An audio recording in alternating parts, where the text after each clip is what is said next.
Milamasylum.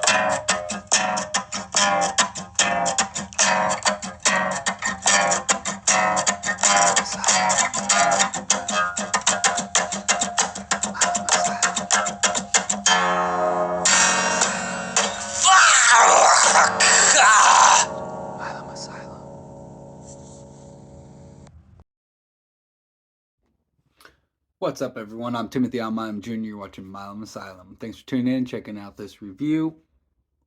We have a ghost. So this is a 2 hour and 7 minute long film, but 12 minutes of that is credits. But 2 minutes of that 12 minutes is black.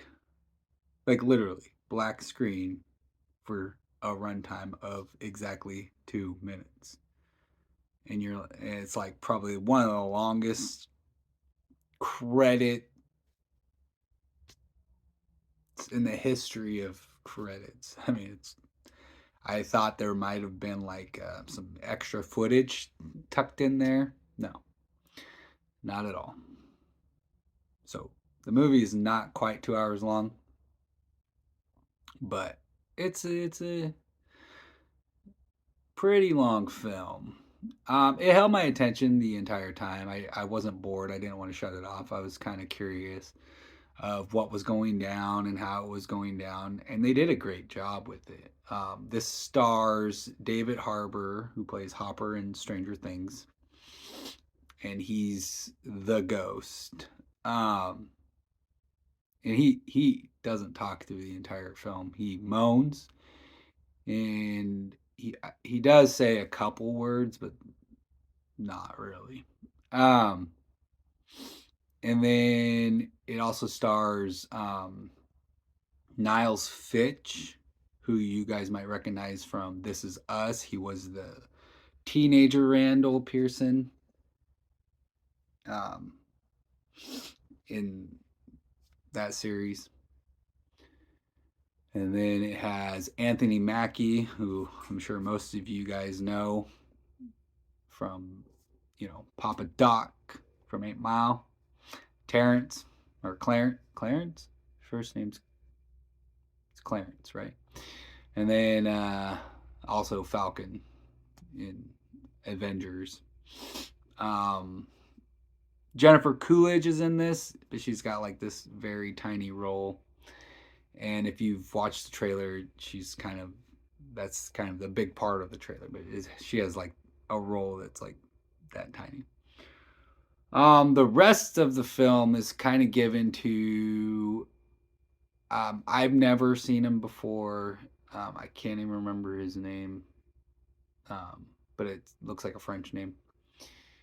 And he's one of the sons of Anthony Mackie. Niles Fitch is played by the other one. And he's kind of the mediator of David Harbour's character. So, he does a pretty decent job at acting. Now, was this film worth the watch? It wasn't worth the almost 2 hours of film. Definitely not.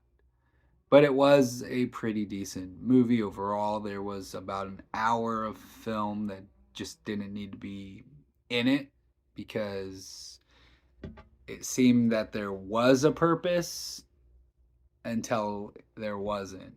So it was basically just a filler to fill in some, timestamp pretty much. But it just ended up being just pointless, really, overall. And they could have cut it out and had a pretty solid film overall. But the whole point of the film was basically the last 45 minutes. So if they would have kept like the first 30 minutes of the film, maybe 45, and then the last 45 minutes of the film, they could have made it a much solid um, film overall, and it would have had a better score. Um, so it's a 7 out of 10 from me. If you guys have watched it, let me know your guys' thoughts were on it. But until next time, I'm Timothy Almeida Jr.